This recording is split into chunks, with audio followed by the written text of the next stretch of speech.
Shalom, Kahala, Yahweh Shem Yahweh Shai, Bashim Hadash, the ones and apostles of great millstone, and show them two brothers on the highways and byways doing the work sincerely and faithfully, and continually fighting the good fight of faith.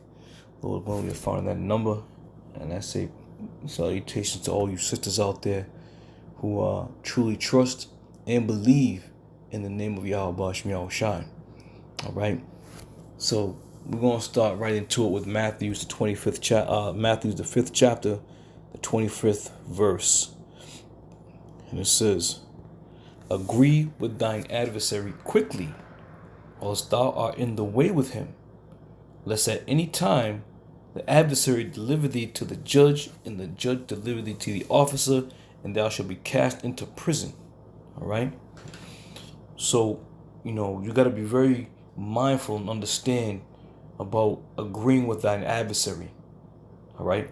This isn't something that's going to be meant for you to do until, till the end of time. All right? There's going to be men out there. I believe there's going to be a point in time when men out there are going to use this scripture to get you to comply and do everything that Esau says. Okay? Just to satisfy their own greedy lusts. All right? But in all actuality, agreeing with thine adversary is something that you have to also, understand the time that we're in. Okay? So, for example, if you're driving down the road and you go through the stop sign and Esau pulls you over and asks you for license registration, you give it to him. Okay? You give it to him. You got jakes out there who get pulled over and they try to use this whole sovereign citizen and I'm a Moor and I don't abide by your laws, and then they end up getting their head cracked open by the baton. Okay? That's not wise, man. That is not wise. Agreeing with thine adversary quickly in situations such as that, you just give him your shit, man. Give me your information. He writes you a ticket and you go about your business. All right? Another example would be if you out there on the highways teaching and Esau comes up and tell you, you got to disperse or you got to leave this area. All right, no problem. Pack up, pack up shop, pack up the camp, and go to another block. Okay? And we had a prime example of that with that dude Adam Abbott a week or two ago. He wanted to show how much of a man he was and screaming and hollering. Esau hemmed his ass up, man. And he's still screaming and hollering. That's not wise. Especially when you pushing the word, man. If you out there on the highways and you got the camp, you brothers at the camp, and you pushing the word, and you trying to edify people, and Esau come up or whoever comes up and tells you you can't stay here, you got to move along.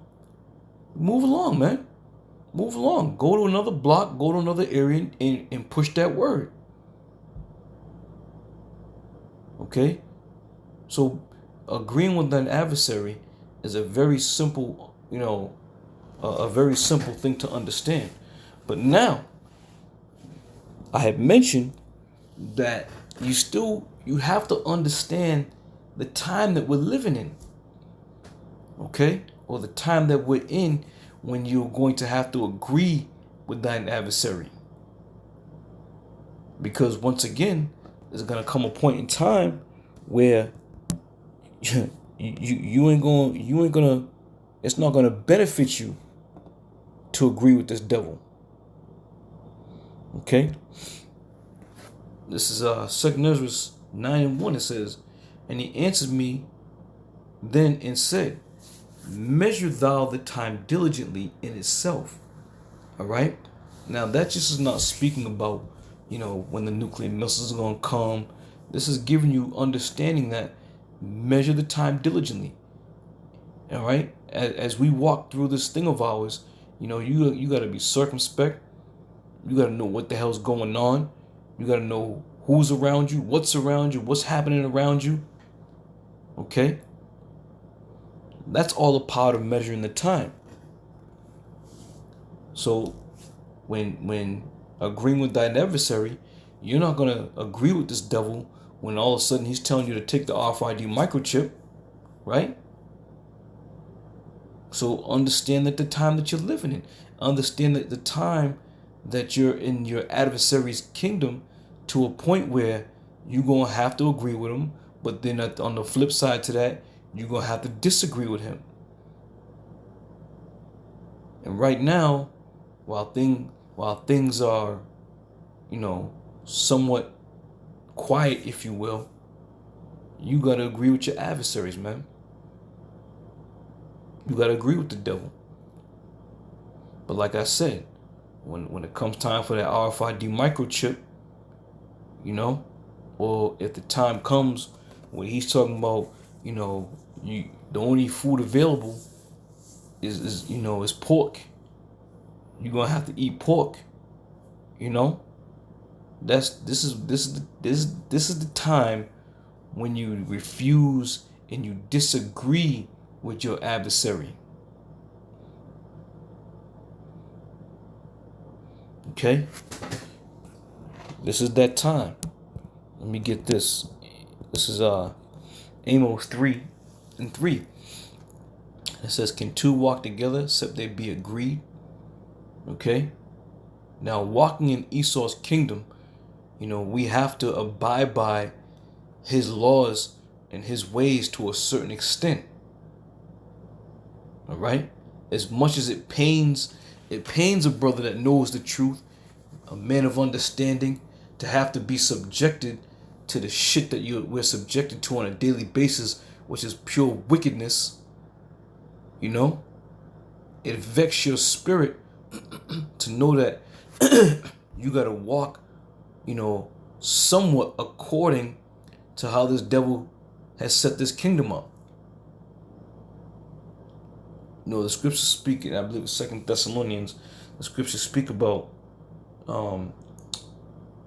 seeing it is a righteous thing with the Most High to recompense tribulation unto them that trouble you.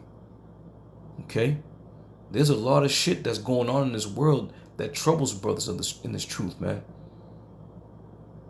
But we can't recompense anybody because of the wickedness that goes on, because of the kingdom that we're living in, the time that we're living in this kingdom. You see? So don't get it all confused, because there's going to be men out there at some point in time that's going to tell you that you got to comply with Esau 100%. And they've already started, man. There are men out there who have already started pushing this on you. They may not have come out and said it directly, but through their speech and through their teachings, they're indirectly telling you, agree with this devil from here on out. Okay? So don't get it twisted. We here in Babylon, we agree with these devils to a certain extent.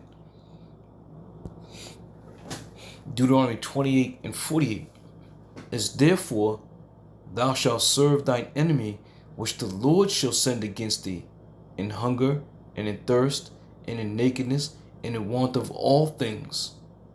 All right?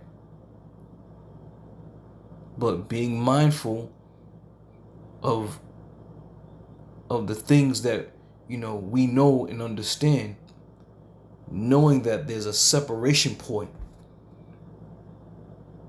right, where you detach yourself from some of the shit that this devil set up, and trust in the Lord. All right?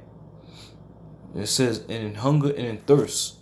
Now, the majority of this devil's food is poison, man. And this is why we trust and pray that Yahweh Shai, gives us, the ability to, decipher what's good, what's bad, and before you eat something, you kind of looking that shit over. And if you're uncertain, you don't fuck with it. Don't eat it. But seeing that we're in this kingdom, You know, Ezekiel said what? In the land of our captivity, we're going to eat our defiled bread. So there's nothing really on this planet that's 100% healthy for us, man. You know, you even got the fruits and vegetables are so broken down, you know, with the nutrients and the vitamins and minerals, they don't even obtain those things anymore. They inject these foods and shit with all types of preservatives, and you ingest those preservatives, you know, that also fucks with your system. So are we in our enemy's kingdom? You goddamn right we are, man. Right? But being in this kingdom doesn't necessarily mean that you have to agree with him 100%. You know? By agreeing with your adversaries 100%, that means you trust in him more than you trust in Yahweh Bashem Yahweh Shai. And some of these guys are now showing and proving that.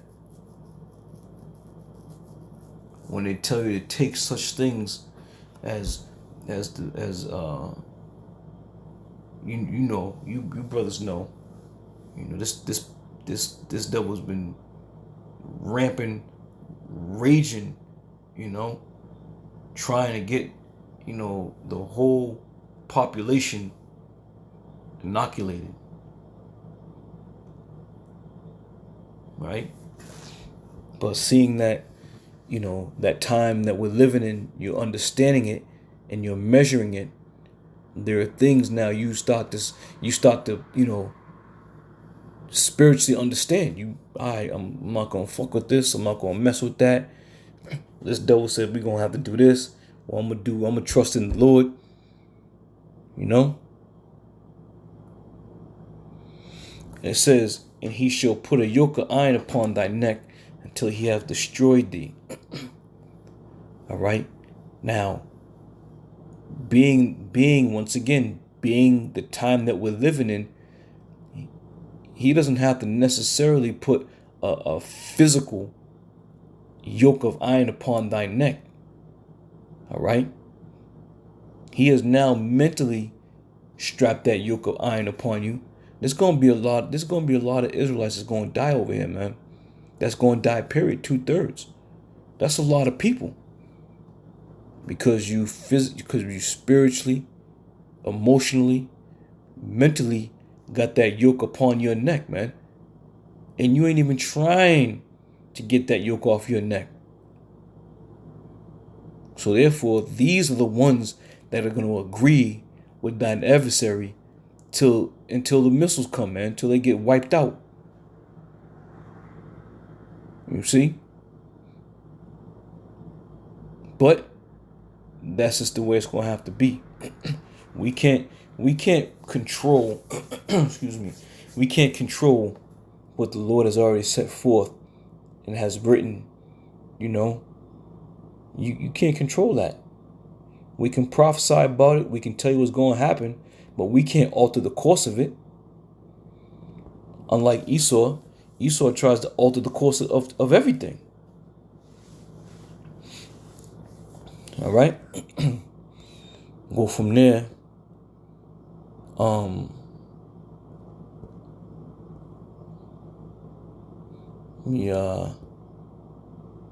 Deuteronomy, we had that.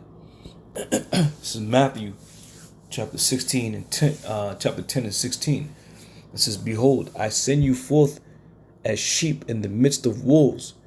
Be therefore wise as serpents and harmless as doves. Right? Be wise as serpents. Like I said, when this devil starts coming down, you know, telling you to take this and take that, and you're going to have to do this and that, you're going to have to be wise as a serpent to know that whatever he's about to do or administer, it ain't good for you. Okay? And going back to agreeing with that adversary in the time that we're living in right now, you got to be harmless as a dove. Though whatever he does is vexation of your spirit. You can't go out and bash Esau. You can't go out and take him out. That's why it says, be wise as a serpent and harmless as a dove. Are we stronger than they are? Through the spirit? Yes, we are. We're stronger people than them. But the Lord has given them the power to rule the earth. And I'll be damned if any Jake out here is going to think they're going to raise up and take Esau out under their own power, man. That is never, ever going to happen. The Lord said, wait ye upon me till I rise up to the prey. And the Lord specifically gave him this kind of military power and might and strength to ward off any adversary on earth. And that's exactly what Esau can do. He can ward off any adversary on this earth. That's why we need that heavenly power. That's why we need that heavenly strength to come and take him out, man. A lot of these people don't understand what you're involved in and what's actually going on around here. All right? The Lord said, I send you forth as sheep in the midst of wolves. You can't explain it any better than that, man. Isn't it not written, they shall be like madmen, sparing none? When a wolf goes through a flock of sheep, they ain't sparing none. They ain't sparing, oh, that's a good sheep. He's white and woolly, so I ain't gonna mess with him. They tearing in pieces any and everything that moves out there.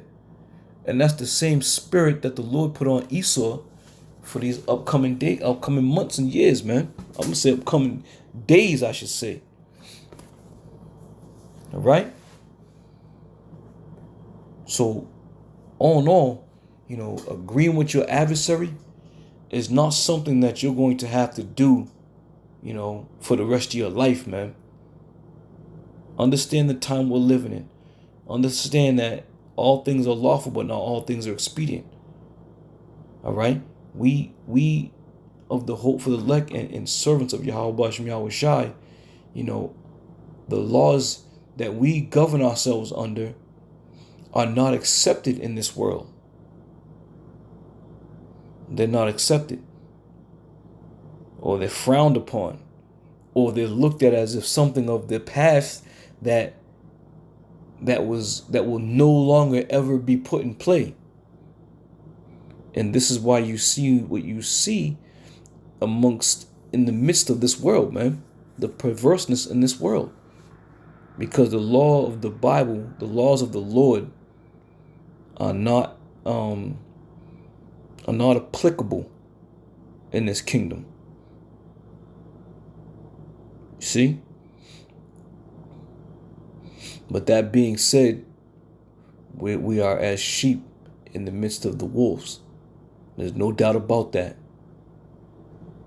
We know who our adversary is, and we know what their agenda is. So all that being said, I'm going to end it right there. Lord willing, brothers are edified, and I'll see you brothers in another show. I say shalom.